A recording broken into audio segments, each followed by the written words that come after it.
Hi, I'm Mark Mazzaferro, and it's time for another episode of What's the Plan?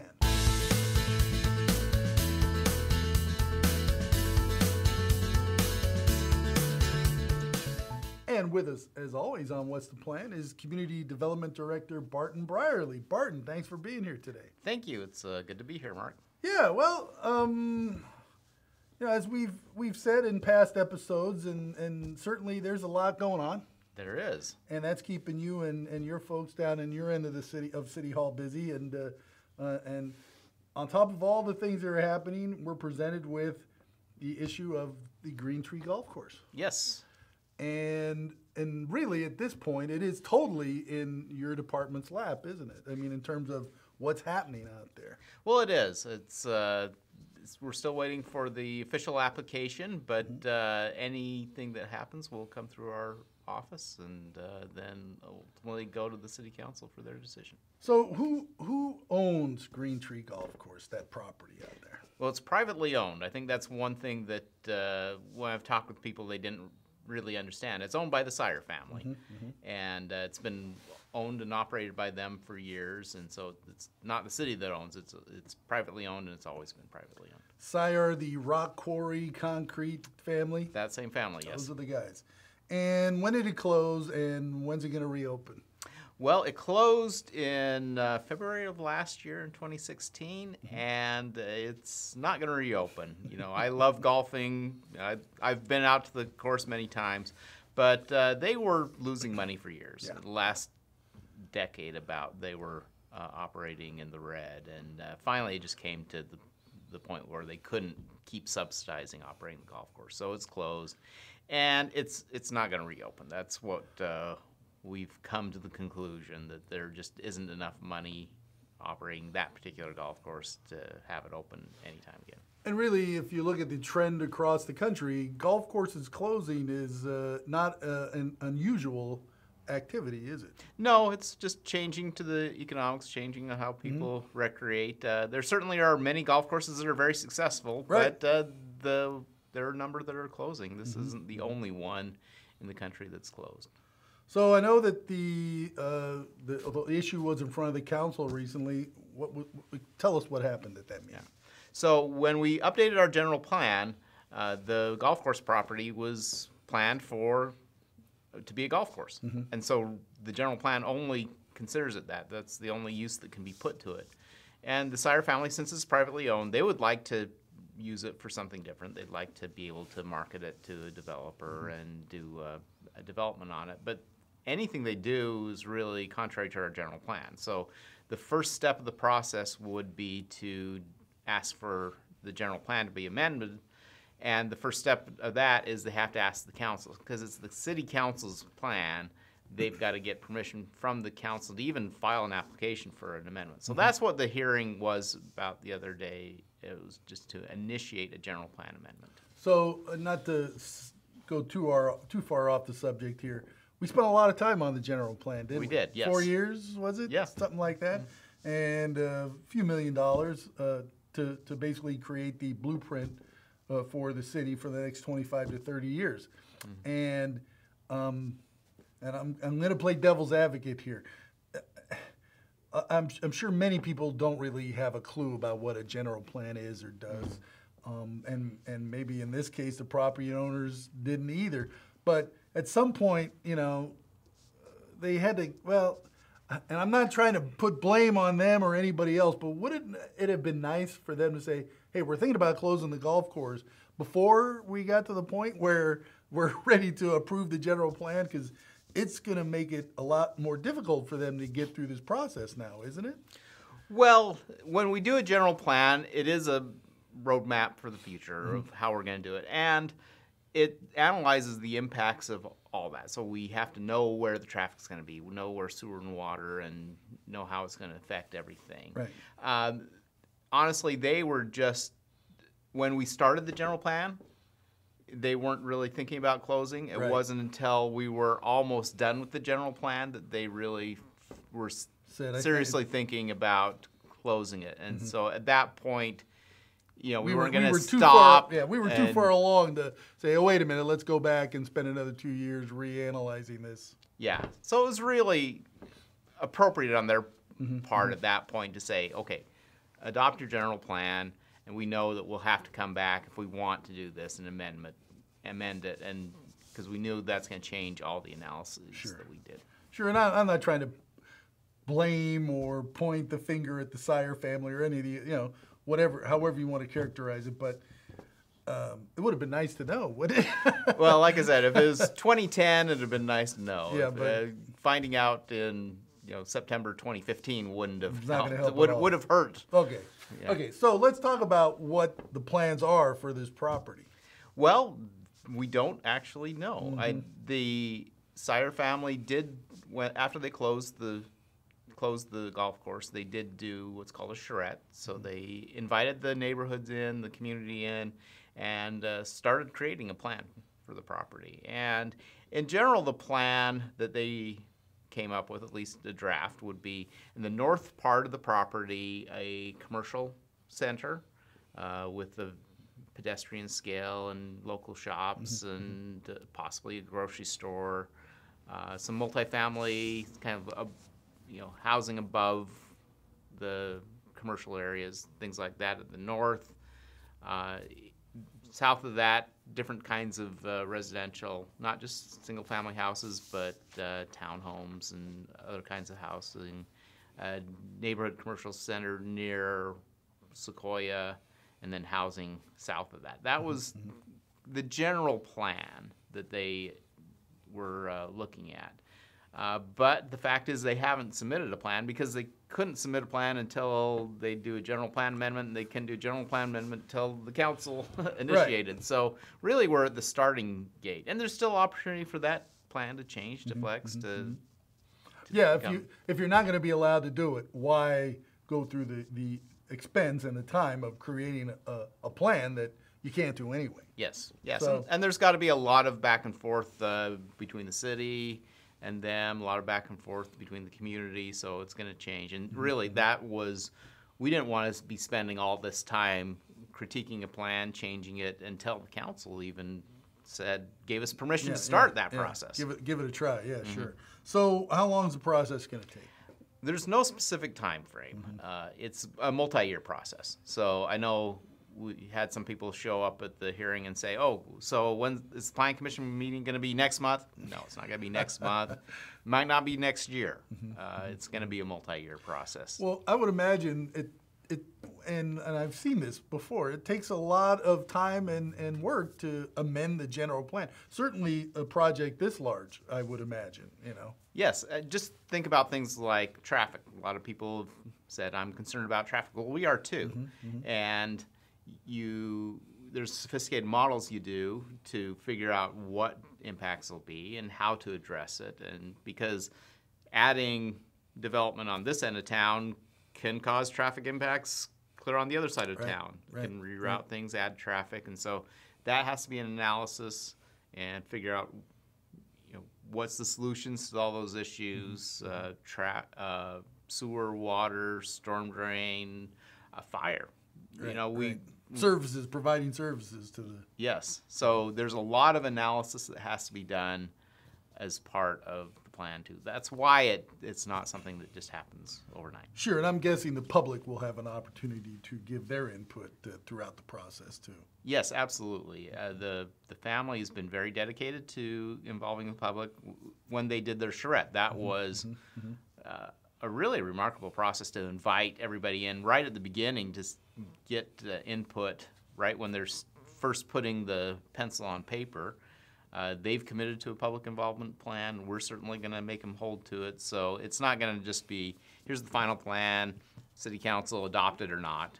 There will be plenty of opportunities along the way for input from the public. So this won't be a consent item. It'll probably be at least a business item, not a public hearing then.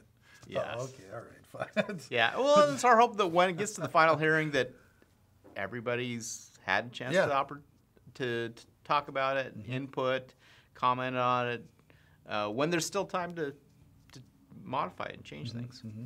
Right, exactly.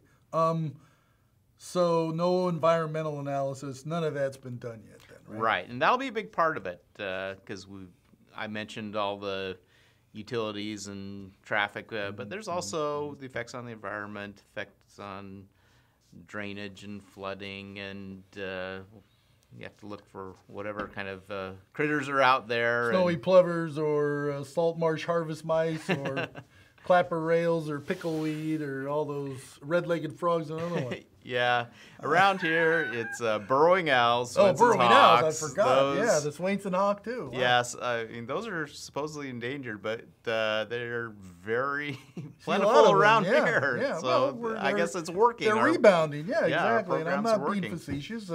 Clearly, the effort helps. Right? Yes. All right. So you mentioned flooding. Now I know in the past we've kind of called on Green Tree to help us in terms of how they handled their little creeks and stuff to alleviate flooding issues over there. Is this project gonna help address some of those too, or? It will help. It won't solve everything. I think that's a lot of the comments people had at the hearing is like especially like in Leisure Town, said in the winter when it rains a lot, my street floods. Is it going to stop that from happening? No. Probably not. Will it make it worse? No. I mean, that's the commitment that we have to look in the whole environmental documents. Is this going to make it worse? So that's a commitment. But will it solve all the existing problems? I think one thing that we understood when we started looking at it is this was designed to be a golf course. All the drainage from the surrounding development was just going on to the golf course, and the golf course was actually holding the water there so they could use it for the pond so that I could hit my golf balls in there. Lots of few balls there, have you? Yes, I have a few. Well, you probably find them now. It's empty. Yeah. But anyway. Yeah, so, and it was built in the 60s. And so like anything, if you've got a heating and air conditioning system in your house that was built in the 60s, it probably... It was state-of-the-art then, not so much now. Yeah, and it probably needs replaced. And so we're finding the same thing with that drainage system. It was never designed to be a really good, efficient drainage system, and it's got maintenance and age issues. So, again, we're hopeful that this will not make things worse, probably make things better, but certainly won't solve all the problems. But certainly there's an opportunity to do a little engineering that might impact it, certainly in a positive way, but not in a negative way. Right, yes, exactly. Okay, good. Well, it sounds like stay tuned for what's happening at Green Valley Golf Course now and in the future. Green Tree, yes. Green Tree. We're not touching Green Valley. No. Sorry. But a bunch of people went, oh, my God. But good. Well, that's good. And, of course, it'll be on agendas, and we'll publicize them, and we'll let the world know that this is stuff to watch out for. Yes. Plus, they have a pretty good communication system out there at Leisure Town already. So. Yes, definitely. Good. All right. So what else is happening in our fair town in terms of new and other developments? Well, there's a lot going on. Just as we've looked at the projects we have, we're creating a web page to show all the projects. Like, wow, there's a lot going on. One of the fun projects is Nordstrom Rack. Is going into the nut tree where the old Sport Chalet is. Right. A lot of people are really interested in getting that business there, and so they've got permits and they're working on the remodel. So they were out there working on the facade the other day. They've got it blocked off, and there's guys jackhammering away. So they're moving forward. Yeah. So that's a exciting project. Dutch Bros is coming. It's on the corner of Peabody and Elmira. So I don't know about you, but I cannot wait. Of course, I'm almost 58, but yes, I know a lot of people are excited about that. So, it's a biggie. So we're excited to have them come to town. Rock and Brews is a new restaurant that's coming. We're in the old Chevy's building, Nut Tree Parkway. They're gonna go there. You know, that's such good news. Just because, for one thing, it fixes the old Chevy's building. Yes, we want it there. I mean, there's so many issues: HVAC, ceiling leaking, things like that. The property owner has addressed those and found a nice tenant, and it's a restaurant and one that people seem to be excited about. Yes, yeah, so it's a rock and roll themed restaurant. Yeah, Gene Simmons and Paul Stanley, I guess. Yeah. kiss. Yes. I'm not going to do my Gene Simmons thing. So You're not gonna don't stick worry. out the tongue. No, not going to do that. Do the next show with So, makeup. we could, maybe when it gets closer to opening, Yes. the November episode, we'll do it in full makeup. Yeah. I was actually able to go to a Rock and Brews in L.A. Oh, so I really? knew Cool. about it. So it's a nice restaurant. It's instead of having sports on every TV, they have rock They're concerts. showing so- videos and excellent, Yeah. excellent. Good, Yeah, good and that's deal. kind of getting to be the beer capital of Vacaville now. Yeah. If you're interested in that, because we've got Rock and Brews, BJ's, University of Beers coming Yeah, up there. They're getting ready to open. You got Red Robin, so that's certainly a place to go if you want beer. Yeah, if you're thirsty over there, that's your fault. So I'm sorry. What else? We have a long list of things. Yeah, happening so the Hyatt Place Hotel, the Sunrise Event Center, there's going to be a hotel there. It's actually in front of the event center, and there's a little grass area in the middle of the parking lot, and that grass area is specifically planned for development. So there's going to be a hotel there. Perfect. We're very excited about that. The Alamo Nut Tree McDonald's is coming in right at the Raleigh Shopping Center. They've been approved for that. A lot of people ask me what's going on at Allison and Monte Vista. There's a site there that's been graded. That's going to be a quick lane Duprat Ford. So there's the Duprat Yeah, Ford do Center oil there. changes, that kind of thing. Yes. Right. I saw that a couple of weeks ago, and I'm like, hey, wait a minute. I haven't seen anything about that, but I was busy. Yeah. So I heard that, it's part of the used car dealership Yes. there. Yeah. Yeah, that's So good. everybody who watches Channel 26 will know. So. Yeah. Another interesting project that if you drive by in Rocky Hill Lane, there's a project going on there. That's the Rocky Hill Veterans Housing Project. It's broken ground and they're out building. This is a 39-unit affordable housing project for veterans. And it's very interesting because they are using as building materials shipping containers. So Yeah, we were out there the other day, and they have some of the units are built, and it's like, whoa, that looks pretty good, actually. yeah, It's pretty yeah, cool. yeah. It won't look like it. I mean, there's but siding and other things, Yeah. but shipping containers are designed to be very durable. And what do you do with them when you're done? Yeah, Well, this is a reuse. you live in them, apparently. Yeah. The Osaka Sushi is another project that's gotten a lot of attention. That's on Orange Tree Circle. There's a building there that's been vacant for a while, and Barton, just say it. People will know what you're talking about when you say it. It used to be Texas Jack's. Texas Jack's. So, A place not without its controversy and its history. yes. But this is not going to be that way, That right? is not. Actually, because of the issues that had there, the zoning was actually changed to not allow entertainment venues there.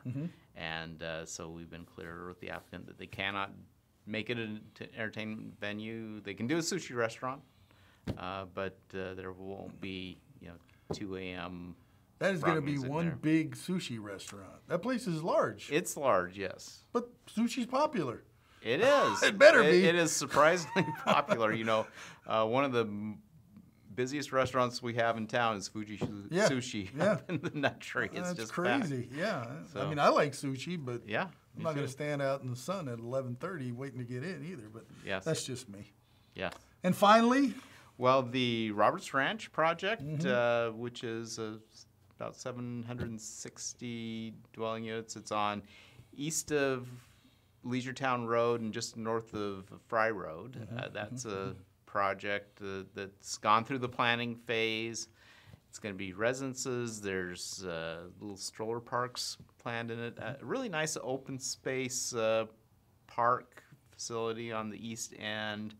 Some interesting features there. So that's had to go through the planning process, the environmental review, city council approved, and kind of the final step was getting the local agency formation commission, or LAFCO, to approve annexation of the property, and that's been finalized, so it's now in the city. So off they go. Great. Yes. LAFCO, that always makes me smile when I hear Oh yes, LAFCO. definitely. Yes. But it's very serious stuff too. It's like, Yes, I no think they Ronan should Martin come up with a new involved, so. acronym or something. Yeah, exactly.